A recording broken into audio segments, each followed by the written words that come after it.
Berbicara tentang pengasuhan anak, berbicara tentang pendidikan anak, pasti tidak bisa kita lepaskan dari apa yang namanya kecerdasan.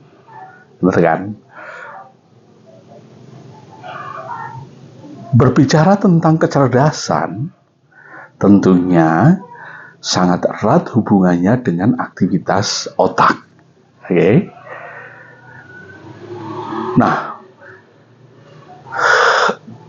sahabat orang tua Indonesia, bila kita menginginkan putra-putri kita cerdas, ya, cerdas dalam arti cerdas yang lengkap, ya. Cerdas yang lengkap itu ya cerdas secara motorik, cerdas secara emosi, cerdas secara rasio, ya, cerdas secara sosial, cerdas secara spiritual, ya. Bila teman-teman menginginkan itu, ya, siapkan 5 hal untuk putra-putri kita. Yang pertama adalah nutrisinya.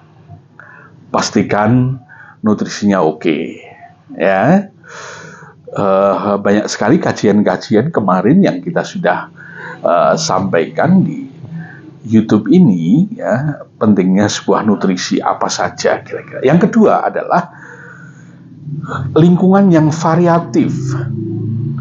Semakin lingkungannya semakin variatif, ya, semakin baik, ya.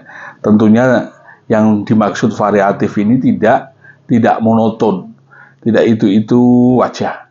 Nah, bagi anak, lingkungan yang paling disenangi oleh anak adalah adalah mainan. Maka siapkan mainan-mainan yang variatif untuk putra-putri Anda. Tentunya para orang tua harus bisa menyiapkan mainan-mainan yang compatible, yang tidak merusak. Merusak apa? Merusak tahapan tumbuh kembang otak anak. Alias, Anda harus bisa menyiapkan mainan-mainan yang bisa mensupport, bisa mendukung, ya, perkembangan tumbuh kembang otak anak. Ya.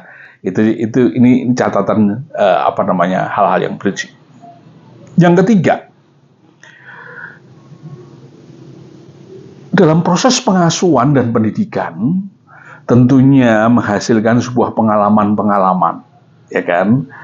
Menghasilkan sebuah pengalaman yang paling baik sekali yang wajib dirasakan oleh putra-putri Anda adalah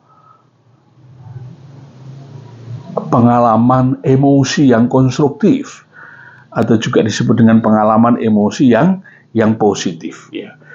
Berikan suasana-suasana, lingkungan-lingkungan yang variatif tadi dengan emosi-emosi yang positif, emosi-emosi yang konstruktif, ya. Seperti apa sih, Dok? Hindari komunikasi dengan anak, pada saat mengasuh anak, pada saat mendidik anak dengan komunikasi yang temperamental. Itu salah satu contoh. Hindari, ya.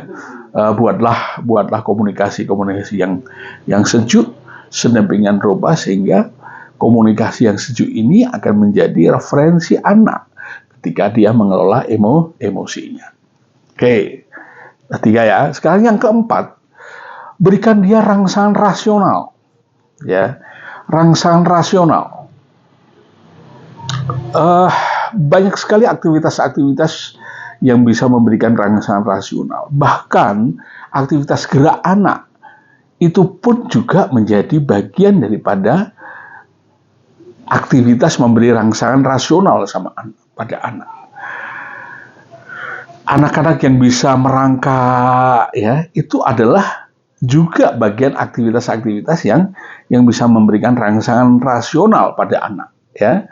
Ingat, ada hubungan yang erat antara otak yang berhubungan dengan aktivitas gerak seperti batang otak dan cerebellum dengan pengasahan kortikal, ya, pengasahan otak kortikal yang notabene adalah kortikal itu adalah otak berpikir, otak rasio, ya. Nah, jadi harus kita harus kita hadirkan ya pada saat Anda mengasuh putra-putri kita itu ya, putra-putri Anda harus kita hadirkan rangsangan-rangsangan yang seperti ini. Oke. Yang keempat, yang kelima yang terakhir adalah ya, cukupkan aktivitas fisiknya. Cukupkan aktivitas fisiknya. Tuntaskan aktivitas fisiknya. Ya. Tuntaskan. Apa sih yang dimaksud aktivitas fisik atau yang memandu aktivitas fisik itu? Ada dua hal yang teman-teman harus perhatikan ketika berhubungan dengan aktivitas fisik putra-putri kita. Yang pertama adalah aktivitas saraf-saraf sensorik. Ketika anak lahir, sistem saraf sensorik sudah berkembang amat sangat baik, ya teman-teman ya, sudah amat sangat baik sehingga teman-teman bisa melakukan rangsangan saraf-saraf sensorik dengan tuntas. Yang kedua adalah saraf-saraf motorik, ya. Anda harus berikan rangsangan juga itu, ya. Termasuk di dalamnya adalah motorik kasar dan motorik halus. Dua-dua harus Anda berikan dengan sangat baik dalam arti tuntas, ya, tuntas. Bagaimana cara menuntaskan? Wah, ini harus perlu banyak latihan ini, ya. Dalam pengasuhan, intinya pengasuhan kan memberikan stimulasi pada putra-putri kita. Ya. Di sekolah neuroparenting, Anda bisa belajar banyak sekali tentang teknik-teknik memberikan stimulasi, teknik-teknik mengasuh saraf-saraf sensorik anak, saraf-saraf motorik anak, baik motorik halus maupun motorik kasar. Ya. Jangan lupa, Anda bisa belajar, ada program yang disebut dengan program 50 jam. Ya. Namun dalam aplikasinya ternyata lebih dari 50 jam efektif, ya. Itu jamnya itu bisa sampai 70 jam, ya, tapi 50 jam harus efektif. Proses belajarnya 1 tahun online, ya. Jadi Anda dari manapun Anda bisa belajar dengan baik. Oke? Assalamualaikum warahmatullahi wabarakatuh.